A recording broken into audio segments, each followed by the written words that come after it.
These are shark-infested waters. Danger lurks all around. There are sharks circling you right now. Is this the Pacific? The South China Sea? No. This is the business insurance industry. Don't take chances with your business insurance. Call High House Insurance, your local business insurance experts. We don't pay to be on comparison websites, so your premiums are better value. For a free no-obligation quote, call Selsey 606 552. High House, local, reliable insurance. High Street, Selsey. Hi, and welcome once again to Selsey Internet Radio. My name's Keith Barnes, and my first guest in the studio today is the lovely Lynn Reeves, and Lynn's going to be telling us what's going on in and around the village for the coming week. Morning, Morning, Keith. Lynn. How are you? I'm pretty good, thanks. Good. What a lovely day today. Gorgeous, isn't it? Beautiful out there. What are we doing in this studio when it's at? What we're going to be doing in Selsey this week, that's the thing, isn't it? Well, it is, yeah. Well, on the 25th to the 31st, just a quick reminder that the Selsey Walking and Outdoor Festival starts on the 25th, and a week-long celebration of the great outdoors for all the family, offering a wonderful mixture of walking, snorkeling events and cycling, with local experts providing information. For more information on that, you can phone 01243 605 803 or visit the website on www.swaff.co.uk. Now, SWAF is SWOF, so www.swaff.co.uk. Now, are they expecting some bad weather there, Lynn? Walking and snorkeling, I mean. Well, yeah, I suppose if it's wet you can go under, and if it's dry you can stay up, can't you? I have all this vision of all these guys walking around the countryside in snorkels and flippers for some obscure reason. Not doing it all in the same place, I don't Oh, think. right. Anyway, to find out about that, phone 01243 605 803. Okay, and on Wednesday the 27th and Thursday the 28th, the Selsey Carpet Bowls Club meet at Medmenbury Primary School in School Lane at 7 o'clock, and again on the Sunday at 9:30 and 3 o'clock. So all equipment is provided for that. New members are most welcome, and you can contact Sylvia Cox on 681663. So if you've never played it before and you fancy giving it a go, and they provide all the equipment as well. On Friday the 29th, you've got the PTA holding a bingo session at the Academy, and doors open at 6:30 with eyes down at 7 p.m. Good luck for that one. Full house would be good. I won bingo. No speaking when that's on. You're not allowed to speak when they play bingo. It's like being in a folk club. Oh, I know, yeah. Everybody shh, like a library. I won bingo on holiday. Did you? I had a little game of bingo. I didn't actually go to play bingo, but it was playing in the bar, and I just had to have a ticket or two. And I won, and guess how much I won? Go on. £6. Did you? Yeah, Was that for a line? £6. No, that was for a full house, Keith. Well, you're bound to win. You must have been the only one there. £6. I didn't mind it. Paid for a glass of wine. I bet you wasted it on wine. I don't call that a waste. An investment. Yeah. On Saturday the 30th, the Venture Club, just adjacent to the Co-op, will be holding a garage sale from 9:30 to 11:30 a.m. On Monday the 1st of June, the PTA again, the PTA Academy, are holding a car boot sale, and buyers can be there from 8 till 1 p.m. There's normally a good bargain to be had there somewhere. Go and root it out. Yeah, it's usually well attended, that one, isn't it? Yeah, it does seem to be quite popular, but I don't think there are too many around sales, the car boot sales and things. There's a Not big one at regular. Huntston on a Saturday. Oh, yeah, that's a good one, actually. Yeah, that's a big one. If you're like me and you love to have a little route around things like that, then it's good. On Monday the 1st of June, the first film show for the month is to be held in the Selsey Town Hall, and it will be Selma, a film that's nominated for both Oscars and Golden Globes. Oh, this is the wonderful story of Martin Luther King's campaign for black voting rights in Alabama in the year 1965. I should think that would be quite an interesting film to watch. All tickets are £5, and they're obtainable from the Town Hall in the High Street. On Monday the 1st of June, again, the Selsey Camera Club meet at 7:30 p.m. in St Wilfrid's Church Hall, where Print of the Year and DPI of the Year competitions will be judged by club members, and visitors are very welcome. Further information for that is to be found at selseykcamera.co.uk. They have some great prints down there. They really Do they? How these, some people have got a real eye for just what a good makes shot. a photo, and some people like me got no idea. No. But you see some, you think, really must have taken Would have taken me an awful lot of thought to think of that, and yet some guy walks or some lady walks along and sees this shot in them. They must have sort of a picture frame in the front of them as they walk along and visualise it. They're really are some fantastic prints down there. I used to go along the beach on at dawn in the summer, and especially towards October. The sunrises are absolutely fantastic, and I had this idea once to put together a calendar of Selsey skies through the months, you know, and take different ones, and I never did it. I'm not that committed to it, but wonderful pictures you can get from Selsey, can't you, of the skies? Oh, you can. And the seashore, just brilliant. I used to come back along the East Beach there, along the shore. Most Friday nights at about 1 o'clock in the morning, coming back from the Selsey Club or somewhere. Because you didn't see many good sights then. No. If there was a moon, some fantastic. You think, I wish I had a camera. And that red sky that we get over the, you know, where the bird thing is, on that very corner. That red sky we get from there is just second to none, isn't it? Yeah. It really is. You could be anywhere in the world looking at that. Absolutely. Funny enough, there was somebody on Facebook, an old friend of mine on Facebook the other day, and he's not very well. He's very poorly, and he said, you know, in his book of things that he'd like to do, he'd like to go to somewhere where he could see the sunrise and the sunset. Okay. And somebody said, well, you need to go to Selsey. Go down to East Beach for the sunrise and down the Bill for the sunset. Yeah, definitely. And wonderful place to live. We're very lucky. That's all that we've got here for going on this week. But if you know of anything else for next week, let us know. Well, thanks for that, Lynn. You're welcome. Done with a smile as usual. Thank you, Keith. Nice to see you enjoying yourself, and I'm glad you had a good holiday and you're back and fully refreshed. Yeah, I am. And I look forward to seeing you next time. You take care now. Thanks, Alan. Bye-bye. Bye-bye. Well, thanks once again there to Lynn. She always brings a sense of fun or even mischief into the studio, and we usually have a few laughs, most of them off-air, but sometimes the old one gets through. And you may have heard Lynn mention the Selsey Walking and Outdoor Festival there, SWAF, and we're going to hear a bit more about that now. Hello, I'm Tony Weiner, and I've been asked to give you some information about the Selsey Walking and Outdoor Festival, which this year will take place between Monday the 25th of May and Sunday the 31st of May, which is the bank holiday week and a half term for schools. So what exactly is SWAF, as we call it, or the Selsey Walking and Outdoor event? Perhaps I can explain by first saying that we are lucky in Selsey to have two great RSPB reserves either side of us, with Pagham being an internationally important site for wildlife. We have fields and farms around us, as well as the sea, with the great city of Chichester in the north and even a canal. We are surrounded by wonderful wildlife and fascinating history. Do you know, for example, that nearly a third of all the blue plaques in West Sussex are concentrated around the village? I nearly forgot to mention the wonderful night skies and Sir Patrick Moore's contribution to astronomy. And incidentally, while mentioning him, I can say that there is no blue plaque for him yet, nor for one of my favourite authors, Jerome K. Jerome, who lived in James Street. There are others also worthy of a blue plaque, but you need to participate in the event to find out more. So, the festival is a way of allowing us to explore this wonderful area and the nature around us, whether it be on foot, bike, and even in the water, which is probably unique for an event of this type, but celebrates what has made Selsey the wonderful village that it is. Now, the organisers, and I have to say that I am one of them, have arranged a variety of events which will allow for people with a variety of interests and abilities. Some people like to walk long distances with a group of like-minded people, and others might enjoy shorter distances, and some may have interests in the wildlife and history of the area. Well, there's something for all of us. Now, there's been enormous encouragement for the event, and we have been very fortunate to have Richard Williamson and Professor John Mason actively participating in the programme, as well as local historians and wildlife experts, and of course our diving masters, Mulberry Divers from East Beach in Selsey.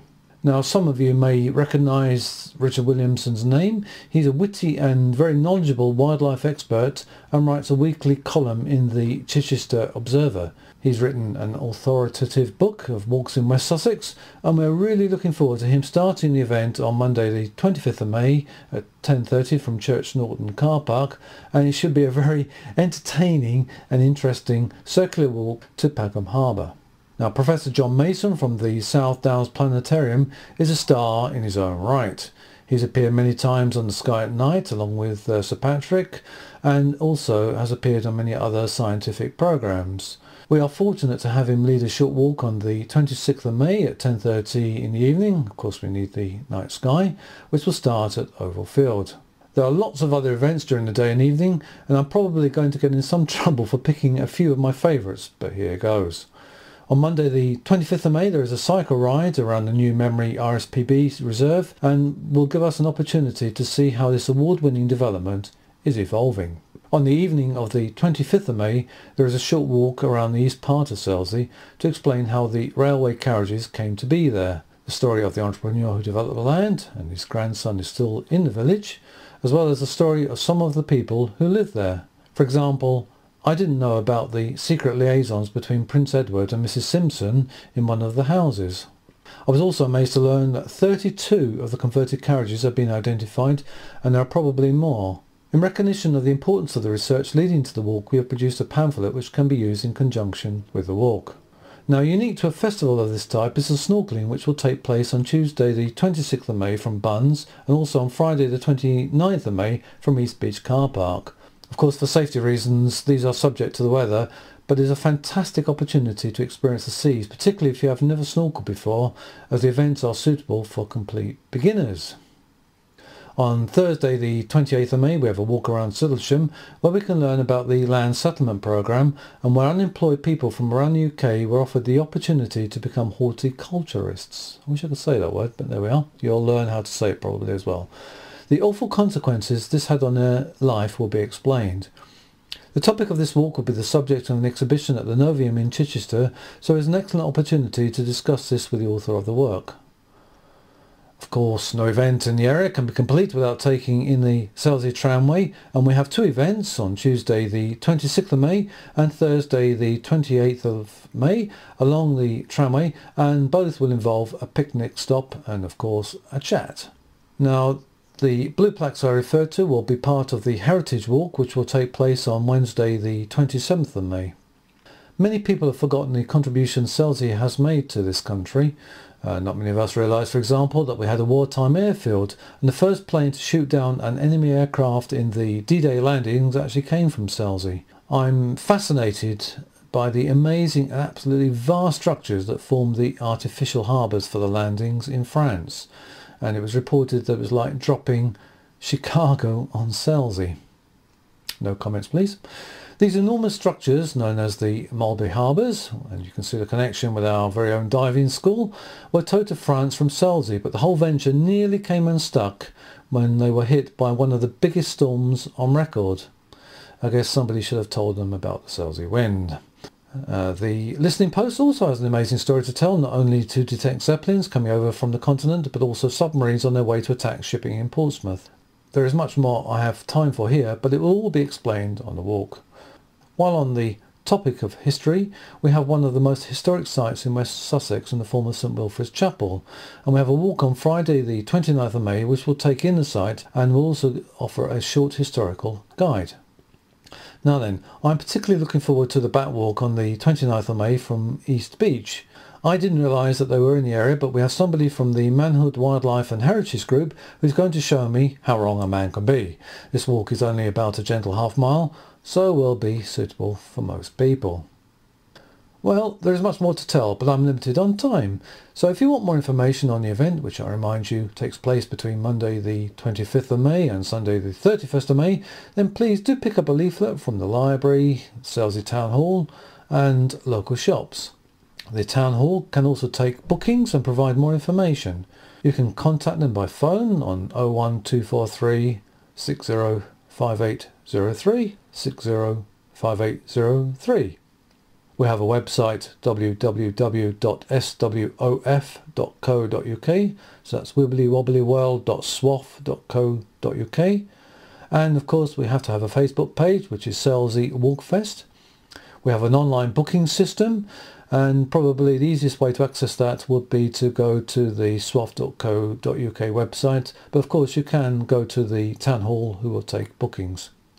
Well, I hope I've whetted your appetite, and I hope to see you around the 25th to the 31st of May. So from me, Tony Weiner, it's bye.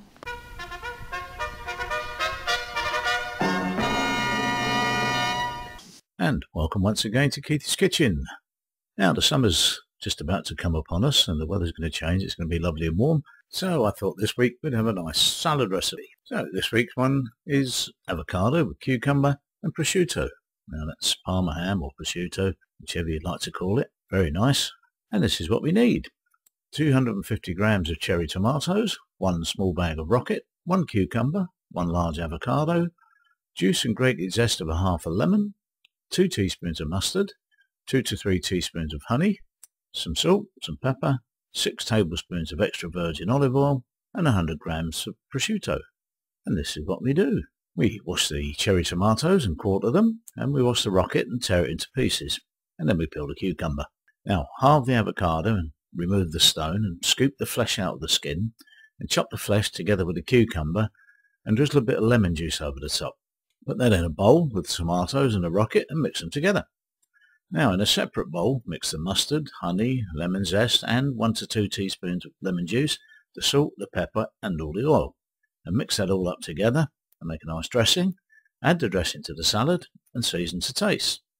Now loosely roll up the prosciutto slices and place them on the salad for serving. And it's as simple as that. Lovely summery dish for you, washed down with whatever you like. And that's it. And my second dish this week is another fish dish. Now there's a surprise. I just feel guilty if I don't include fish dishes, seeing how close we live to the sea. And this is cod, but you could use haddock or pollock or hake or pretty much any white fish would do you. And we're going to call this cod with Ritz cracker topping. Yeah, that's right, Ritz cracker topping. And this is what we need. About 1 kilo of skinless cod fillets, some salt, a sleeve of Ritz crackers, about 34 crackers, whatever, 5 tablespoonsful of unsalted butter, and lemon and parsley for the garnish. And that's optional really, but it's nice to have it garnished. And this is what we do. We preheat the oven to 350 degrees Fahrenheit, grease a small baking pan or casserole pan with butter or a little oil, rinse off the fish fillets with cold water and pat them dry. Now use long-nosed pliers to remove any pin bones from the fillets. If you want, cut the fillets into large serving pieces and place the fillets at the bottom of the pan and sprinkle with salt. Melt the butter, crush the Ritz crackers over a bowl. They should look like sort of coarse breadcrumbs really. Mix the melted butter with the breadcrumbs and pack the crumb mixture over the top of the sides of the fish fillets. And place this in the oven and bake for 20 minutes or until the fish flakes easily, so it's nice and cooked. Thin fillets may take a bit less time, thick fillets obviously may take a little longer. And serve the fish garnished with the lemon and parsley. And that's it. How easy is that? Absolutely brilliant. And I promise you, it's a real tasty dish. And that's it for Keith's Kitchen this week. I look forward to seeing you again in the future. Bye for now. Guess who's coming to dinner? And it's not Giles. You tell me. He's here in the studio, back in his usual form. All right, Giles, tell us about the gardening well, for this week. Week. Well, Giles, you better call me Ashton, which is my second name. That's nice. Ashton, tell us about the gardening for this week. All right. Out in the countryside at the minute, daisies, buttercups, and not a bit rarer now, cowslips are out and about, are out very much. Regarding daisies, if you can cover 10 or more with your foot at any one time, it means summer has arrived. It's on the way. I mean, not has arrived. It's well on the way. Because they are starting to. Yeah, if you can get about 10, you've got to get 10 at least under your foot though, at one go. I didn't count that high, Giles. Well, you have to try it out. The birds are singing lustily. There's, well, in fact, more now this time of year than any other time, and breeding profusely. On the ponds, the ducklings are are out and about, as are the coots and moorhens. And those seagulls. Yeah, absolutely, absolutely. The harsh martins, anyone who's got them in their eaves, you can hear the little ones cheeping under the gutters in a minute. And also, of course, around here we get a lot of young seagulls on roofs. We do. Yeah, we do get a lot of them in Selsey. I know we've got quite a few around where I am as well, and some people don't like them much. I personally don't mind at all. I find it quite interesting, but some people they don't really like, because I know my lady Angela, my partner, my ex-partner, she's has them come, and they don't like her, and when they don't like her, every time you approach her house, they swoop down on her. She has to carry an umbrella because they're defending their young, obviously. But some people, they just don't, they have a go at them, and they actually can be quite vicious. They love me. No, they do. Yeah, they think this is a restaurant. Yeah, well, they're the same with me, actually. I must admit, I'm the same. They don't worry me either. The trouble is they never tell me where they got their lease. No, I know. You have to keep asking. Go to inquiries on that one. Let's go back to gardening jars. Oh yeah, we're off the seagulls now, yeah. Plant summer flowering bulbs any time now. That means any bulbs, corms and tubers that will come up later in the summer, late summer stroke or autumn. Sow any sweet peas that outside now, that can be done. And also buy and plant some herb plants, which is, I always think people should have some herb plants somewhere in the garden. Rosemary, thyme, sage, mint, lavender, basil, they're all herbs that people like in general. Yeah, a lot of them grow wild, don't they? They do, they do indeed, yes they do, but you have to, it takes a while to find them all.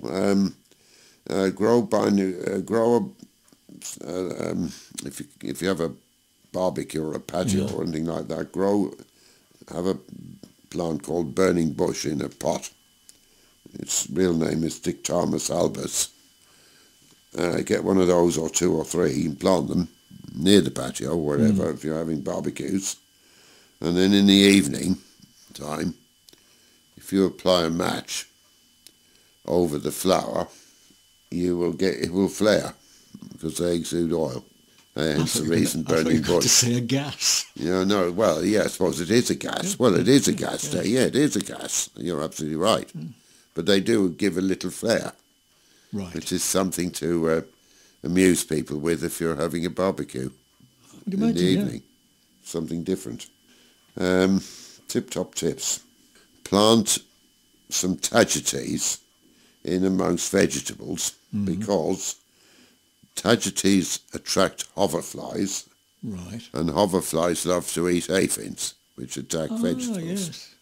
So that's a little idea. Also with slugs, which are very prevalent, get your beer traps out and about, and anywhere near seedlings and young plants, and it does work really. You drown them in, they get drunk and drown, which is rather a nice way, I think, of disposing of them. Bury some beer in some holes in the ground, nearby, and it's as good as any. Just don't get friends with them. No, don't get too friendly with them. No. Drink between friends. Yeah. Have the old beer. And kettle of boiling water does wonders if you pour it down paths and patios in cracks to get rid of weeds. All right. Yeah. It'll do the trick. It'll do the trick in any cracks. Nice time now to sow annual dahlias as against the perennial dahlias, which will give a lovely show in the autumn. Feed houseplants from now on every week. And on a bow out note, why did God make man before woman? Yes. He needed a rough draft, like before he made the final copy. Well, I think that covers it, don't you, Giles? I think that's very apt, yes. Right, we'll see you next time. Yeah. Thank you, Giles. Bye-bye. Now, just before we move on to the next item, I'd just like to tell you can now contact us. And you can do that by emailing us at studio.selseeinternetradio@gmail.com. I know that's quite a title, but there you go. And you can send us all your thoughts or any ideas you might have for improvements to the show. You can send all that through to there. Or you can text us, and you can do that on 07551 93019. That's 07551 93019. And you can text us on that and tell us what you think or what you'd like to hear, and we can take some action on it. Right, we're going to move on now with Dennis's video watch.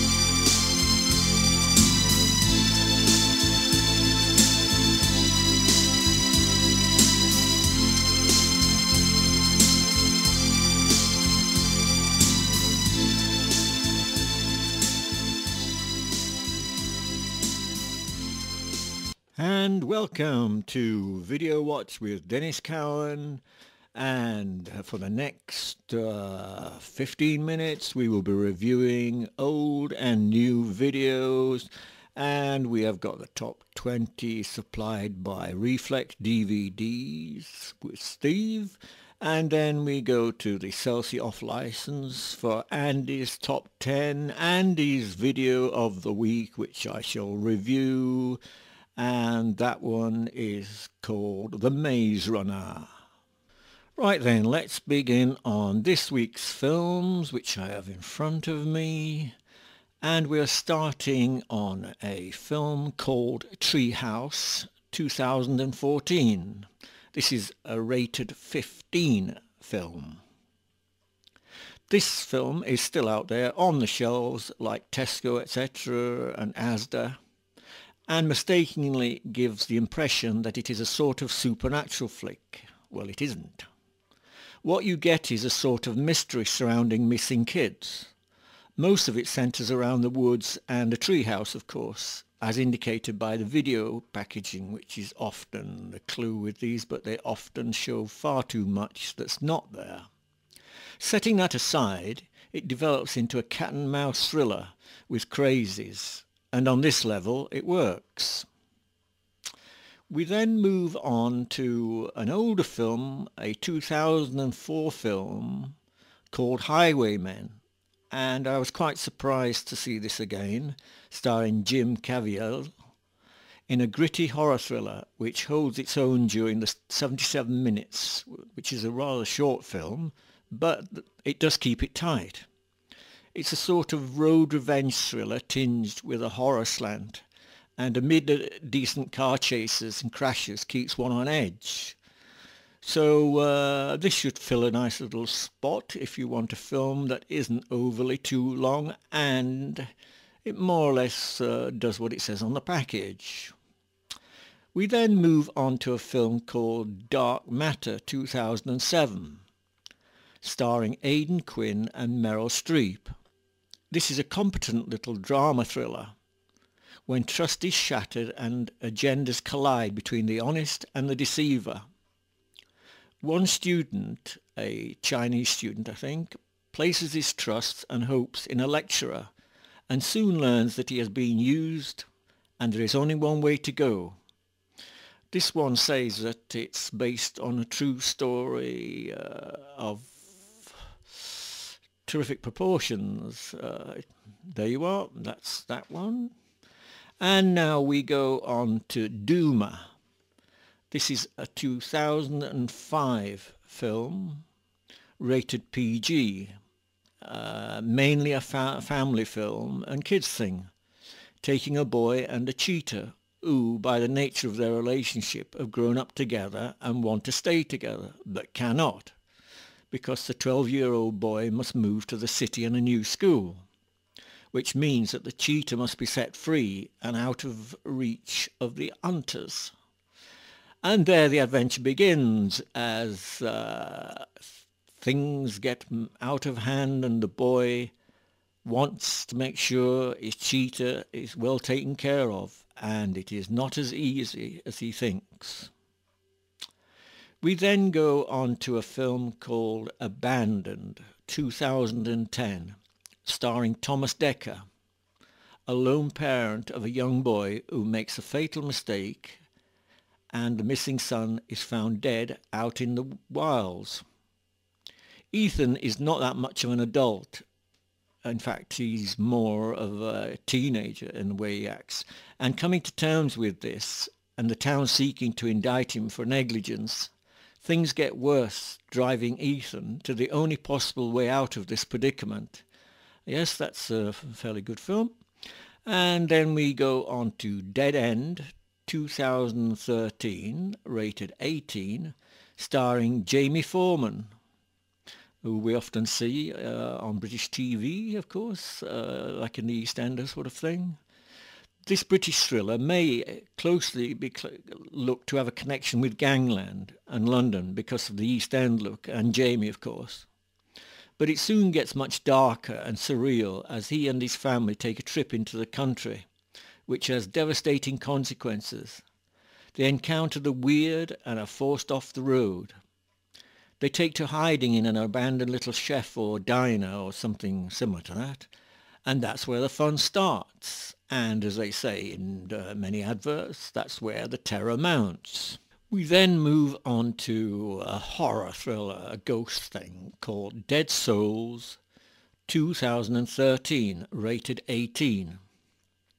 The supernatural meets horror in this tale of a homecoming and unfinished business that needs to be done. Is there another piece to the puzzle, or must the prophecy be fulfilled? One boy, an escaped victim, inherits the family home, and what happened there is soon manifested as the ghosts seek to involve him and take his soul. This stars Jesse James from the Amityville Horror and a good supporting cast. The script is tight and the effects up to scratch for the story, and in the rating of horror yarns, this I would say is round about a 7. We now move on to Red 2. 2013. This is actually the sequel to Red, about veteran spies who cannot and do not want to retire.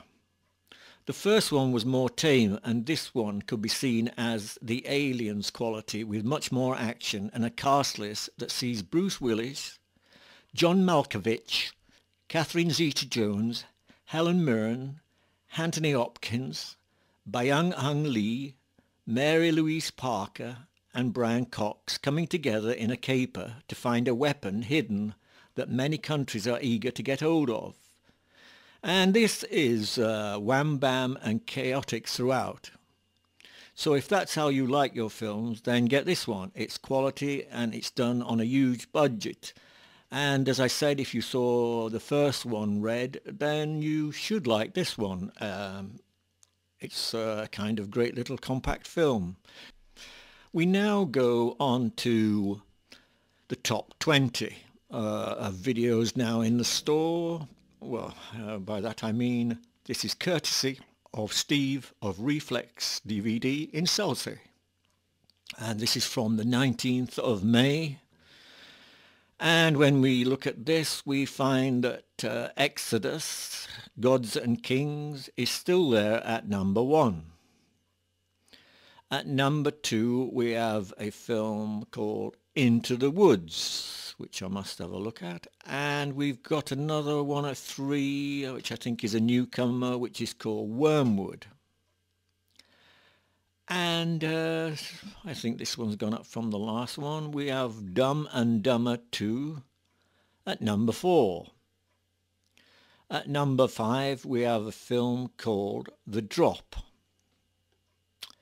At number 6, I think rising again, this one, The Theory of Everything, which is the Stephen Hawking thing. And then at number 7, we have Birdman. At number 8, we find ourselves with No Good Deed still hanging in there. And at number 9, we have Night at the Museum, which is another wham-bam sort of monsters without any skin stuff, as we all know. And then at number 10, we have Those Penguins of Madagascar. At number 11, we have Horrible Bosses 2, still holding in there in the top 20, followed by number 12, Paddington. And then at number 13, we have another film which I don't know much about, called Third Person, so I shall see if I can get to know what this one is.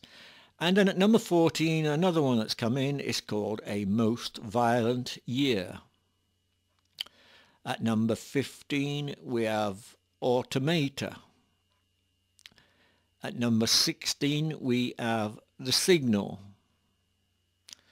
At number 17 Annie is in there. At number 18 we have The Unbroken. At number 19 we have Badland, followed at the 20th position with Zulu. So this is all courtesy of Steve of Reflex DVD Selsey. I'll go on to the Selsey off license and Andy's little list, which he tells me hasn't changed much. In fact, it's his top 10. So I'll actually repeat this. As he says, it doesn't differ too much. It's Fury at number 1. At number 2, Where the Wild Things Are, which is a thing about some creatures in the woods. This is good for kids and the family. Quite a nice little film. At number 3, we have Escape from Planet Earth. At 4, we have Paddington, which is doing well, as it was number 12 in the other one. At number 5, we have The Inbetweeners 2. At 6, we have Interstellar. At 7, Thor is still wielding his hammer and pleasing the punters. At number 8, we have Exodus, obviously doing very well, Gods and Kings. At number 9, we have Grown Ups 2. And then finally we finish at 10 with Ride Along. And for Andy's film of the week, we have The Maze Runner, which I am going to review and have reviewed. And this is a 2014 film. This stars Dylan O'Brien and Thomas Brodie Sangster. You've probably seen Thomas Brodie Sangster. He's a young British star. He's been in several films since he's been about the age of 7, or even younger actually. This is a film that rises above what you expect after the opening sequence. Unlike a green maze, this is a concrete maze, foreboding and ever-changing, with a lurking danger that allows no escapers. Having said that, we start with one boy who is catapulted up, and you'll know what I mean when you see it, into the living area, a designated spot where a gang of boys live. They elect runners who look for an escape, but must be back before the gateway closes. Tom, the newcomer, arrives and upsets the norm.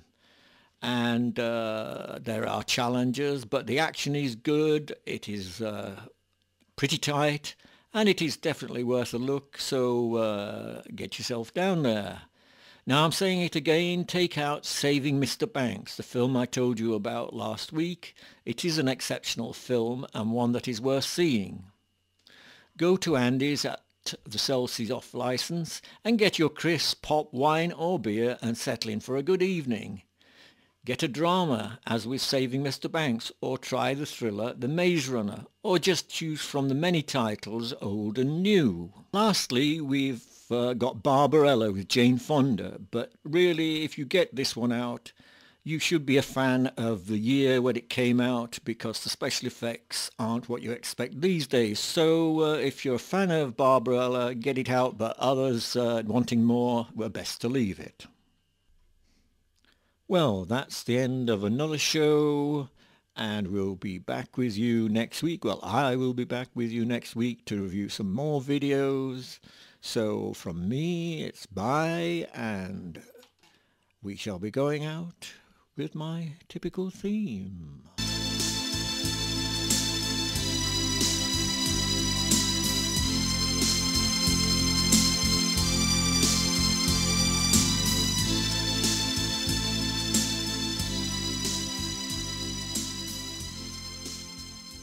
Oh, thank you for that, Dennis. And that brings us to the end of this week's podcast. I'd just like to say a great big thank you to our contributors, to Lynn Reeve, to Tony Weiner, to Giles Peer, and also, of course, to Dennis Cowan and John Fletcher. And from me, Keith Barnes, I'd like to say have a good week. See you next week. Bye-bye now.